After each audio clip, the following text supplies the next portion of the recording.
السلام علیکم ڈاکٹر حسن صاحب، آپ سے میں جس حوالے سے گفتگو کرنا چاہ رہا ہوں وہ یہ کہ کافی ہمارے لوگوں کے ذہنوں میں شکوک و شبہات ہیں، تو لیکن ہم لوگ تو کافی حد تک اس میں فلی اویئر ہیں کہ قائد اعظم محمد علی جناح بانی پاکستان کی نماز جنازہ آپ کے والد محترم عزت مآب حضرت انیس الحسنین صاحب نے پڑھائی تھی۔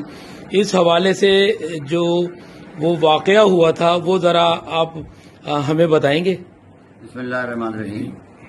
میری عمر اس وقت 10 سال کی تھی اور رات کے 3 بجے کا وقت تھا۔ میں اپنے گھر کے پہلی منزل کے برانڈے میں سو رہا تھا تو نیچے سے دروازے پر کسی نے بہت زیادہ ڈنڈے مارے اور بہت بڑی سخت آہٹ ہوئی۔ گھبرا کر میں اٹھا تو میں نے اوپر سے یہ دیکھا، چاندنی رات تھی، میں نے دیکھا کہ 30-40 کے قریب سپاہی ہیں وردیوں میں اور 4-5 پولیس کی گاڑیاں ہیں جو کھڑی ہوئی ہیں اور وہ لوگ دروازہ پیٹ رہے ہیں۔ تو میں گھبرا بھی گیا۔ میں نے پوچھا بھائی آپ کیوں آئے ہیں، کیا کام ہے آپ کو، یہاں کس سے ملنا ہے؟ تو انہوں نے مجھ سے کہا کہ ہمیں مولانا انیس الحسنین صاحب سے ملنا ہے۔ میں نے کہا یہ تو رات کے 3 بجے کا وقت ہے اور وہ آرام فرما رہے ہیں، یہ تو ملنے کا وقت نہیں ہے۔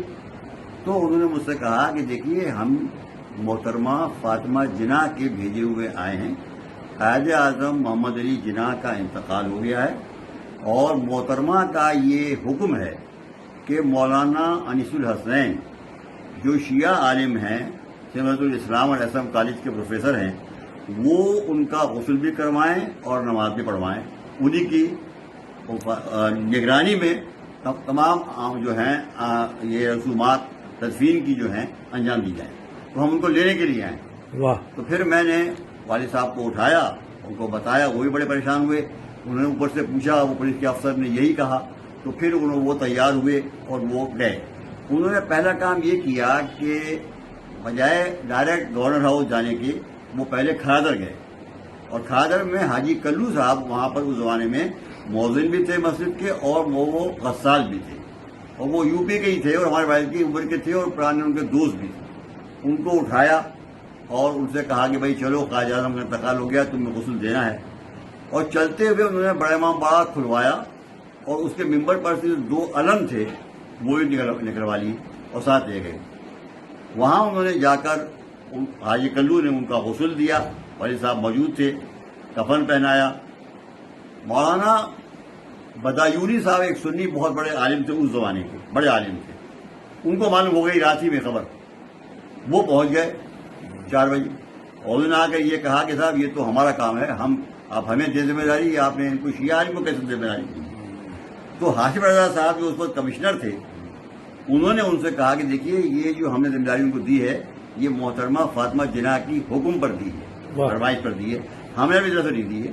ان کی یہ فرمائش ہے کہ مولانا صاحب انیس الحسنین صاحب قبلہ شیعہ عالم جو ہیں وہ ان کو غسل دلوائیں، کفن پہنوائیں، نماز پڑھائیں اور تلقین اور تمام جو تدفین کے اعمال ہیں وہ انجام دیں۔ تو اول تو وہ ناراض ہوئے کافی، مگر اس کے بعد فاطمہ جناح صاحب کا انہوں نے حوالہ دیا تو ظاہر کچھ نہیں کر سکتے تھے، اور ہاشم رضا صاحب خود کمشنر تھے کراچی کے، ان کا مقابلہ کرنا تو آسان نہیں تھا، لہٰذا وہ واپس چلے گئے ناراض ہو کر۔ بالآخر وہ والد صاحب نے غسل و کفن کرایا اور گورنر ہاؤس کے اندر صبح کو 9 بجے تمام ممالک کے جو سفیر سفراء اس وقت تھے وہ اور تمام وزراء، خواجہ نظام الدین، عبدالرب نشتر، لیاقت علی خان صاحب مرحوم شہید، یہ تمام جتنے بھی عملہ تھا سب تقریباً کے قریب 1000 آدمی تھے لان میں، جنہوں نے میرے والد کے پیچھے نماز پڑھی قائد اعظم کی، یہ پہلی نماز تھی۔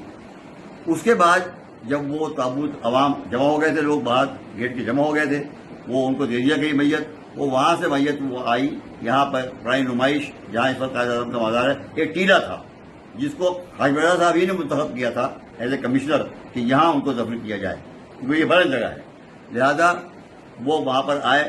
وہاں پر اس وقت جو سنی عالم بہت بڑے تھے وہ شیخ الاسلام شبیر احمد عثمانی تھے، جن کو سعودی عرب نے اس وقت شیخ الاسلام کا لقب دیا تھا، وہ وہاں کھڑے تھے۔ انہوں نے وہاں نماز پڑھائی سارے مجمع میں سنی طریقے سے، ان کی نماز دوسری نماز ہوئی ہے۔ اور میرے والد نے یہ کیا کہ وہ جو علم لائے تھے 2 وہ ان کے تابوت میں باندھ دیے دونوں طرف،